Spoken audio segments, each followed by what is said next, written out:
நமசிவாய. Aroma therapy அப்படின்ற மாதிரியான விஷயம் கேள்விப்பட்டிருப்பீங்க. அரோமா தெரப்பின்னு இப்போ வந்துருச்சு. பொதுவாகவே வந்து வீடுகளில் வந்து வாசனையாக இருக்க வேண்டும். நம்ம கோயிலில் இருக்கக்கூடிய அளவுக்கு வாசனையாக வீடுலையும் வந்து இருக்க வேண்டும்.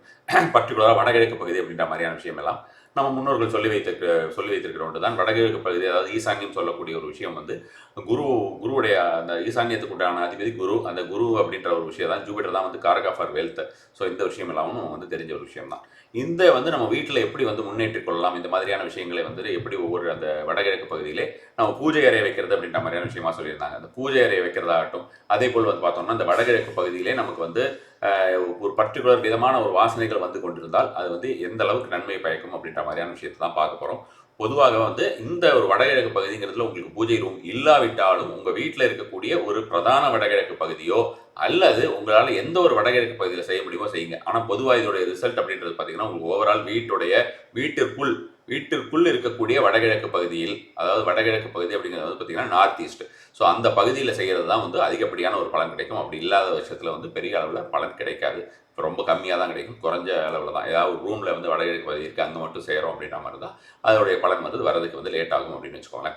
நமக்கு பிரதான வடகிழக்கு பகுதியில் நமக்கு பூஜை ரூம் இருந்தாலும் இல்லாவிட்டாலும் இந்த ஒரு விஷயத்தை செய்து வரலாம். ரொம்ப சாதாரணமான ஒரு விஷயம் தான் இது. அந்த பொதுவாகவே வந்து வடகிழக்கு பகுதி அப்படின்றது வந்து இந்த ஈசான்ய மூலை அப்படின்ற ஒரு விஷயத்தை வந்து கிளீனாக வைத்துக் கொடுக்க இருக்க வேண்டும். அதிகப்படியாக அங்கே வந்து குப்பை கூலங்கள் இருக்கக்கூடாது அப்படின்ற மாதிரியான விஷயங்கள் எல்லாம் கண்டிப்பாக கடைபிடிக்க வேண்டியது. அது எல்லாமும் செய்யணும். ஏன்னா நம்ம வந்து குப்பை கூலம் இருக்கிற மாதிரியான இடத்துல வேறு எந்த விதமான வாசனை வந்தாலும் அதுக்குண்டான ஒரு பிரயோஜனம் இருக்காது. ஸோ இது நீங்கள் எப்போ செய்ய ஆரம்பிக்கணும் அப்படின்ட்டு பார்த்தீங்கன்னா, திங்கட்கிழமை, புதன்கிழமை இது ஆரம்பிக்கக்கூடிய நாள் வந்து திங்கள், புதன், இந்த 2 நாள் ஆரம்பிக்காதீங்க. இது தவிர வேறு எந்த நாளில் வேணால் ஆரம்பிக்கலாம். தேர்ஸ்டேஸில் ஆரம்பிச்சதுனாலும் நல்ல ஒரு பலன் கொடுக்கக்கூடியதாக இருக்கும். வேறு எந்த நாளில் ஆரம்பித்தாலுமே பலன் கொடுக்கும்னு வச்சுக்கோங்களேன். நீங்கள் ஃபஸ்ட்டு டே ஆரம்பிக்கிறது வந்து மண்டே அண்ட் வெனஸ்டே மட்டும் இல்லாமல் இருக்கணும். அதே போல் நீங்கள் வந்து எப்போ ஸ்டார்ட் பண்ணிட்டீங்களோ அதுக்கப்புறம் தொடர்ந்து இந்த ஒரு விஷயத்தை நீங்கள் வந்து செஞ்சுட்டு வரலாம். அதாவது ஒரு விரலி மஞ்சள் எடுத்துக்கொள்ளுங்கள். இந்த விரலி மஞ்சளை வந்து என்ன பண்ணுறோம்னா பார்த்தோம்னா, இந்த ஊதுவத்தி ஏற்றுற மாதிரியான ஒரு விஷயமாக அதை ஏற்றி அதோடைய வாசனை அப்படின்ற மாதிரியான விஷயம் வந்து அந்த இடத்துல வந்து கொண்டே இருக்கிற மாதிரியாக, அதாவது வேறு எந்த ஒரு கெமிக்கலும் யூஸ் பண்ணாமல் அதோடைய ஒரு வாசனை வந்து கொண்டே இருக்கிற மாதிரியான ஒரு விஷயமாக அதில் வந்து நமக்கு பர்டிகுலராக ஒரு ஊதுவத்தி ஏற்றுறதுக்கு நமக்கு வந்து ஒரு 1/2 hour 40 minutes அது மாதிரியான ஒரு விஷயமா எரியும். அது மாதிரியான ஒரு நேரமாக அது வந்து கொண்டே இருந்தால் போதும். இந்த ஒரு காற்றானது நமக்கு வந்து இந்த ஒரு புகையானது நம்மளுடைய காற்றையும் சுத்தப்படுத்தக்கூடிய ஒரு தன்மையுடையதுன்னு வச்சுக்கோங்க. அதனால் உடம்புக்கு எதுவும் வந்துடாது. நமக்கு நார்மலாக வந்து ஒரு மஸ்கிட்டோ அது மாதிரியான விஷயங்கள், அதுக்கு காயிலோ அல்லது சுருளோ அல்லது வந்து இந்த கெமிக்கல்ஸோ அது மாதிரியான விஷயங்கள்லாம் நிறைய யூஸ் பண்ணுறோம்.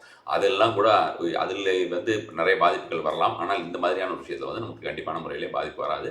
ஸோ இந்த விரலி மஞ்சளை நீங்கள் அதை ஏற்றிட்டு பண்ணும்போது நீங்கள் வந்து இறைவனிடம் காண்பித்து விட்டு, அதாவது நாராயணரிடமோ அல்லது வந்து சிவனிடமோ காண்பித்து விட்டு ஏதாவது ஒரு மந்திரம் மாதிரி சொல்லிவிட்டு அதுக்கப்புறம் அங்கே வைக்கிறது அப்படின்ற மாதிரி ஏதாவது ஒரு சின்ன கிண்ணத்தில் அது மாதிரியான வச்சுட்டிங்கன்னா அது வந்து தொடர்ந்து எரிஞ்சிக்கிட்டே இருக்க மாதிரியான விஷயமா இருந்தால், இது கூட வந்து நீங்கள் வந்து இன்னும் பெனிஃபிட் உங்களுக்கு அதிகமாக வேணும்னா கொஞ்சம் கற்பூரத்தை எடுத்து அந்த கற்பூரத்தை மேலே நல்லா தேய்ச்சிடுங்க. கற்பூரமும் வந்து விரலி மஞ்சளோட நினையும் பொழுது வந்து தனவரத்தை உண்டு பண்ணக்கூடிய ஒரு விஷயமா இருக்கும். அதனால் வந்து கற்பூரத்தையும் இதையும் வந்து நல்லா கலந்து அதோட தேய்ச்சிட்டு அதுக்கப்புறம் வந்து அது ஏறி விடுங்க. முதல்ல கொஞ்சம் பெருசாக எரிஞ்சாலும் சரி, அதுக்கப்புறம் வந்து அது புகையாக தான் ஆகும். விரலி மஞ்சள் ரொம்ப நேரம் அப்படி வந்து நெருப்பு வச்சுட்டு எரியாது.